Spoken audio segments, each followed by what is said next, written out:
What's up, guys? Welcome back to another daily Bible reading snapshot. Today we're looking at Psalm 13, 14, 15, and 16. And today is one of my favorite days in daily Bible reading because these chapters in Psalms are so important.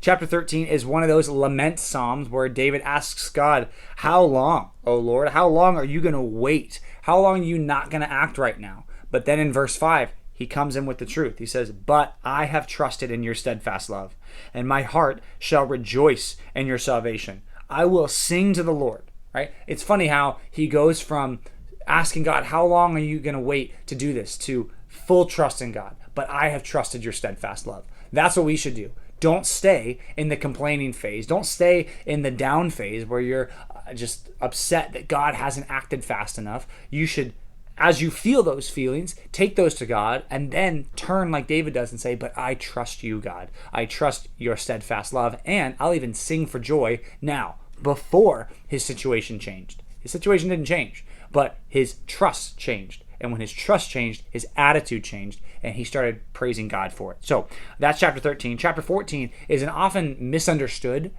chapter because it has this famous quote, "The fool says in his heart, there is no God." Now, that's not saying the fool says that they don't believe God exists. This says the fool says in their heart, which is something that is repeated a lot of times in the book of Psalms, this idea of talking to oneself.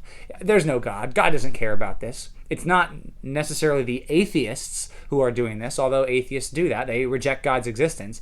These are people who might believe God exists, but they don't act like it. Now, that's a challenge for all of us, because you could say, "Well, I believe God exists, so I can't be one of these foolish people." Oh no, you could be if you believe God exists and then act like he's not there. That's what it says these people did. And it says God looks and he sees, and is there anyone who does what's right? Nope, there's not. They've all turned aside. Everyone has done what's corrupt. This passage is quoted in Psalm 53 and also in Romans chapter 3, which might be the more famous place that you know this from.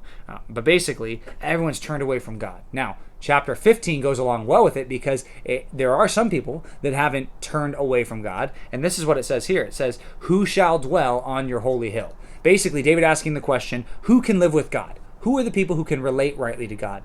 Well, these people are. Verse 2, "He who walks blamelessly and does what is right and speaks the truth in his heart, and who doesn't slander with his tongue, who doesn't do evil to his neighbor and doesn't take reproach against his friend." Those are the attitudes and the actions of a person who's right with God. Now, this doesn't say do these things to be right with God. It says who's right with God, who has a good relationship with God. Well, it's the people who are doing these things. Now, verse 4 needs to be a challenge for you. And I want maybe you to think through this question before I get to verse 4. What kind of people do you look up to? What type of people do you want to be like? Is it the people who are out in the world who are doing evil? Well, this says the person in whose eyes a vile person is despised. Okay, what are we talking about? Who are the type of people who are close with God? Well, it's the people who despise the vile people, not look up to them.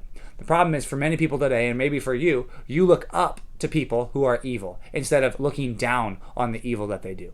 The problem is we need to always look down on the evil that this world puts out instead of wanting it and consuming it and desiring it. We need to despise the evil, not look up to it. That's a challenge for many of us, and it needs to be something we hear today and say, I'm going to put all that stuff far away from me. So, chapter 15 talks about people who are right with God. Chapter 16 talks about what those people do every single day. Verse 8, I think, is the key to understanding Psalm 16. Talks about how these people set the Lord always before them. David says, "For myself, I know that I've set God always before me. I have no good apart from God.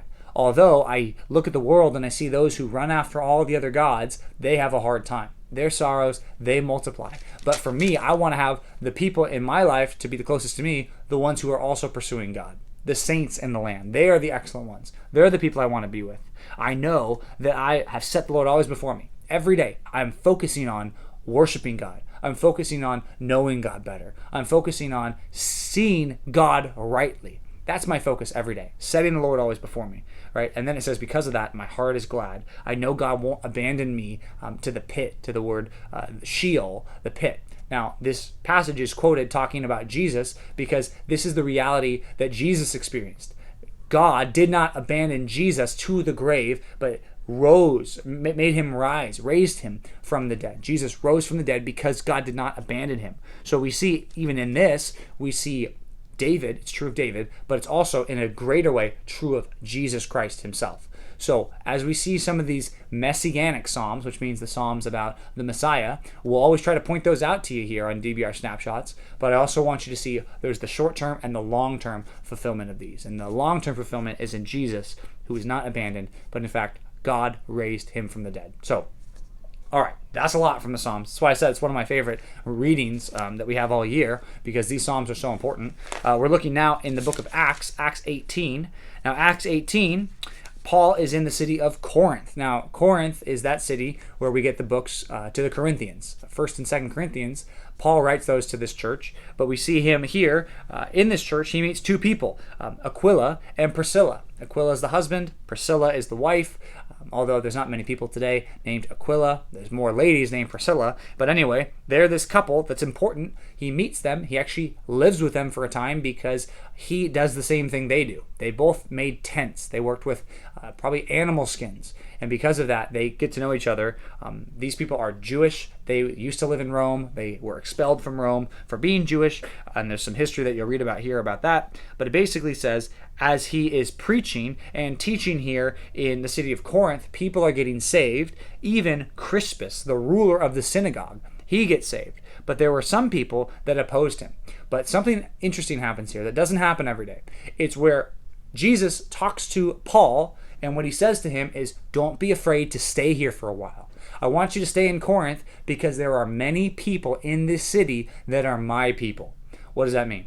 Jesus says there are people who are selected from before the foundation of the world to come to faith in me, Jesus is saying here, that are in this city. So don't go anywhere. Don't be afraid. Stay here for a while because those people need to get saved. And I'm going to use you, Paul, as the instrument to bring them to salvation in me. So interesting conversation here.